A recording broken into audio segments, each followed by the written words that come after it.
Assalamualaikum warahmatullahi wabarakatuh. Perkenalkan, nama saya Marhama dengan NIM B0523517. Saya dari program studi Administrasi Kesehatan kelas A, Fakultas Ilmu Kesehatan Universitas Sulawesi Barat, angkatan 2023. Nah, pada video kali ini saya akan menjelaskan tentang penyakit dermatitis sebagai pemenuhan tugas mata kuliah epidemiologi. Untuk lebih jelasnya, silakan tonton video ini sampai akhir. Dermatitis adalah peradangan atau iritasi di kulit yang umumnya ditandai dengan kulit gatal, kering, dan kemerahan. Penyakit kulit ini umumnya terjadi akibat reaksi alergi. Dermatitis sendiri terbagi dalam banyak jenis, di antaranya dermatitis atopik dan dermatitis kontak. Nah, dermatitis atau eksim merupakan penyakit kulit yang tidak menular. Dermatitis bisa menyerang siapa saja, mulai dari bayi hingga lansia.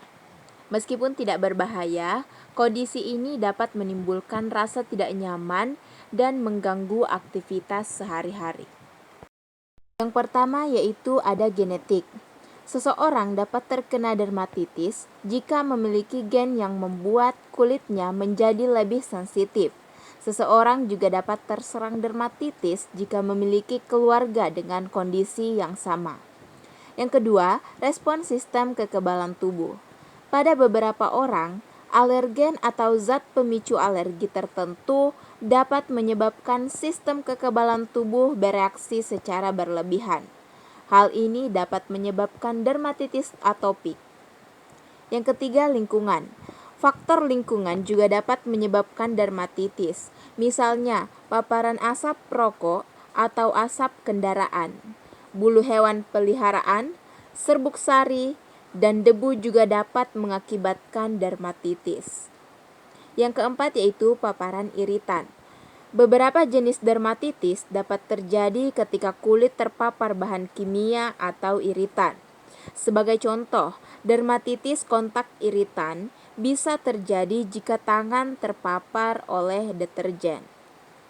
Selain faktor-faktor yang saya sebutkan, dermatitis sering juga terjadi pada orang yang kurang tidur atau mengalami depresi, gangguan cemas, asma, maupun penyakit alergi lainnya.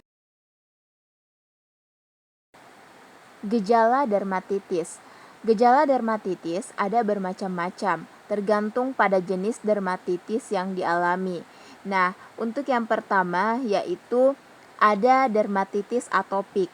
Dermatitis atopik atau eksim kering biasanya terjadi pada bayi atau balita dan bisa berlangsung hingga dewasa. Gejala dermatitis atopik umumnya muncul di kulit wajah, tangan, bagian dalam siku, dan lutut. Gejala dermatitis atopik adalah kulit kering dan bersisik, ruam kemerahan, gatal-gatal, dan ruam yang basah. Yang kedua yaitu dermatitis kontak. Dermatitis kontak disebabkan oleh paparan zat iritan atau reaksi alergi. Umumnya, seseorang terkena dermatitis kontak jika terpapar zat yang terdapat di dalam sabun, deterjen, ataupun pelarut. Dermatitis kontak dapat menimbulkan gejala berupa ruam kemerahan yang terasa hangat atau panas, serta kulit gatal dan melepuh. Gejala timbul bila terjadi kontak dengan zat alergen atau iritan, kemudian membaik jika paparan dihilangkan. Yang ketiga yaitu dermatitis dishidrotik. Nah, jenis dermatitis ini disebut juga pempholyx dan umumnya dipicu oleh suhu panas yang menyebabkan tangan atau kaki lebih sering berkeringat. Gejala dermatitis dishidrotik yang umum terjadi adalah luka lepuh di kulit telapak tangan, jari ataupun telapak kaki.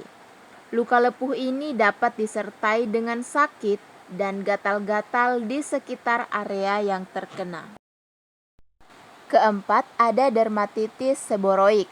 Dermatitis seboroik paling sering terjadi di kulit yang mengandung banyak kelenjar minyak, seperti kulit kepala, wajah, sekitar telinga, dan dada. Pada bayi, dermatitis seboroik atau yang disebut juga cradle cap ditandai dengan sisik atau kerak berwarna kekuningan yang tebal di kulit kepala.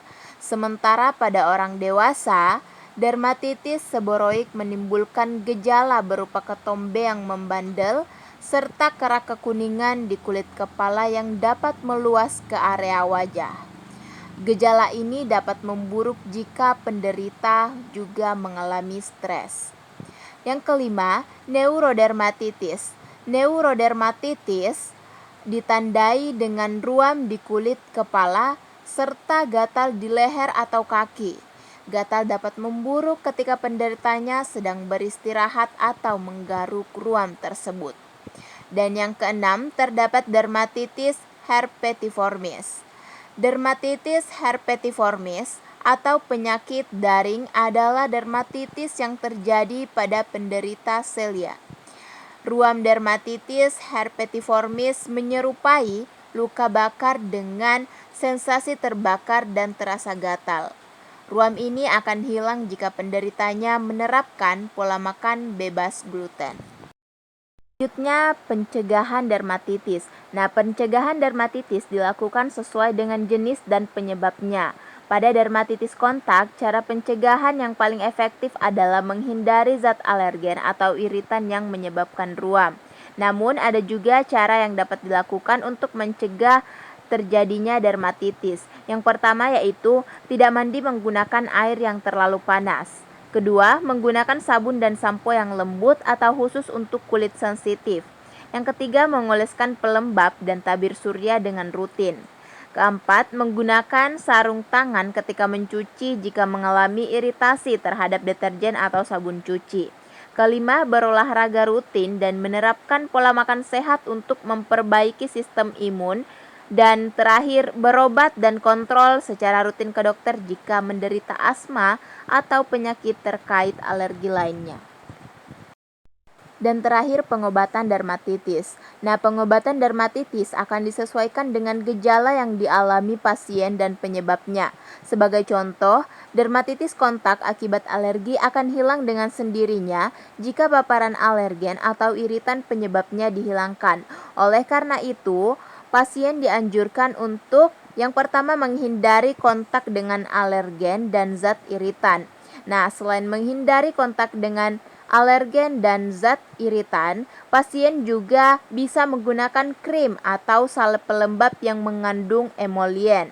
Pelembab ini bisa digunakan setelah mencuci tangan, mandi, atau saat kulit kering.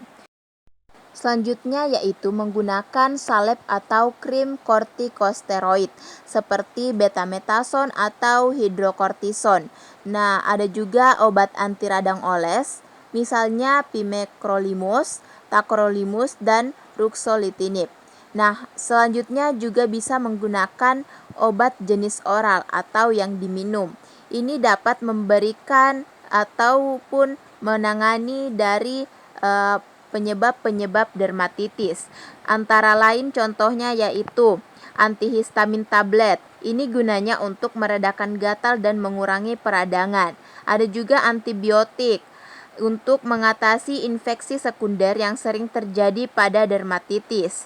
Terdapat juga obat penekan sistem imun atau imunosupresan seperti methotrexate, azathioprine, dan sisklosporin untuk mengatasi dermatitis yang tidak efektif diobati dengan obat-obatan yang telah saya sebutkan. Maka untuk mempercepat proses penyembuhan dermatitis, pasien juga bisa melakukan penanganan mandiri. Contohnya yaitu dapat dilakukan dengan cara tidak mandi terlalu lama, menghindari mandi dengan air yang terlalu panas, tidak menggaruk atau menggosok ruam, menggunakan kuku atau kain kasar, menepuk kulit dengan handuk lembut setelah mandi, mengelola stres, menerapkan pola makan sehat dengan menghindari makanan tinggi tepung, gula, atau lemak jenuh. Itulah tadi penjelasan saya mengenai penyakit kulit yaitu dermatitis. Semoga dengan menyaksikan video kali ini bisa menambah wawasan dan juga kita bisa terhindar dari penyakit kulit dermatitis. Kurang dan lebihnya mohon dimaafkan. Terima kasih dan Assalamualaikum warahmatullahi wabarakatuh.